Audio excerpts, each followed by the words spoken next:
রাশিয়ার president Putin শুক্রবার রাশিয়ার রাষ্ট্রীয় টেলিভিশনের এক সংবাদ সম্মেলনে বলেছেন, পশ্চিমা অস্ত্র ব্যবহারের নীতিমালায় পরিবর্তন আনা হলে তা উল্লেখযোগ্যভাবে সংঘাতের প্রকৃতিতে বদলে দেবে।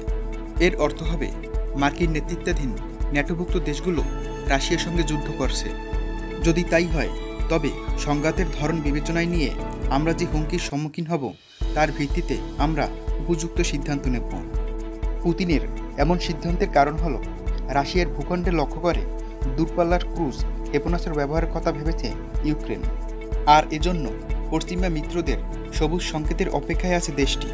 এমন প্রেক্ষাপটে পশ্চিমা ও তাদের জোট ন্যাটোর উদ্দেশ্যে কঠোর প্রতিক্রিয়া জানিয়েছেন রুশ প্রেসিডেন্ট ভ্লাদিমির পুতিন।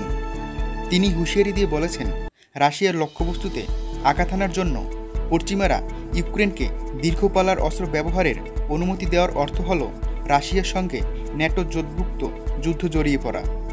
যুক্তরাষ্ট্র ও ব্রিটেনের শীর্ষ কূটনীতিকরা যখন রাশিয়ার বিরুদ্ধে পশ্চিমা অস্ত্র ব্যবহারের নিয়ম সহজ করার বিষয়ে আলোচনা করেছেন, ঠিক তখনই পুতিন এমন হুঁশিয়ারি দিয়েছেন। রাশিয়ার বিরুদ্ধে পশ্চিমা অস্ত্র ব্যবহারের নিয়ম সহজ করা হলে ইউক্রেন এসব অস্ত্র দিয়ে রাশিয়ার গভীরে হামলা চালাতে পারবে। এমন হামলা চালানোর জন্য কিয়েভ আড়াই বছরেরও বেশি সময় ধরে পশ্চিমা দেশগুলোর উপর চাপ সৃষ্টি করছে।